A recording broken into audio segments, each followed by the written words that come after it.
রাঙ্গামাটির হাপ্তাইত অবস্থিত Bangladesh Sweden polytechnic ইনস্টিটিউটের শিক্ষক এজাবুল আলম কর্তৃক কুপ্রস্তাবে রাজি নোয়ানে শিক্ষার্থীরা পরীক্ষাত ফেল করাবের হুমকি দি প্রায় সময় নারী শিক্ষার্থীরা হয়রানি এবং নাজেহাল গরিবের অভিযোগে ব্যাপক আন্দোলনের লাইমি প্রতিষ্ঠানের শিক্ষার্থী হলে বুধবার সকালোত্তর শিক্ষার্থী হলে তারার ক্যাম্পাসত আন্দোলন কর্মসূচি শুরু করলে ব্যাপক বিক্ষোভের মুখে সুইডেন পলিটেকনিক ইনস্টিটিউটের অধ্যক্ষ আব্দুল মতিন হাওলাদার পদত্যাগে বাধ্য হয়। একই সময় অভিযুক্ত যৌন নিপীড়ক শিক্ষক জুনিয়র ইনস্ট্রাক্টর এজাবুল আলমরে সুইডিশ উত্তম সরাইরে বাংলাদেশ কারিগরি শিক্ষা অধিদপ্তর সংযুক্তিল্লাই বদলির আদেশর প্রজ্ঞাপন আই ডাহাত্তম।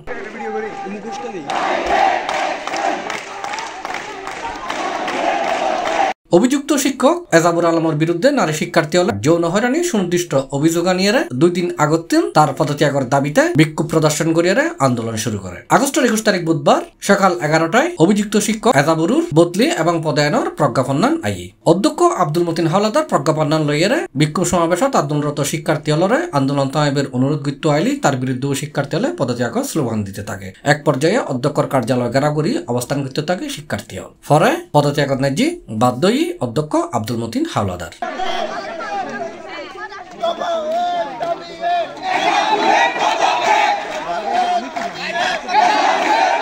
সেনাবাহিনীর কঠোর নিরাপত্তায় অধ্যক্ষ আব্দুল মতিন বিএসপিআই ইনস্টিটিউট ত্যাগ করে বলে জানা গিয়ে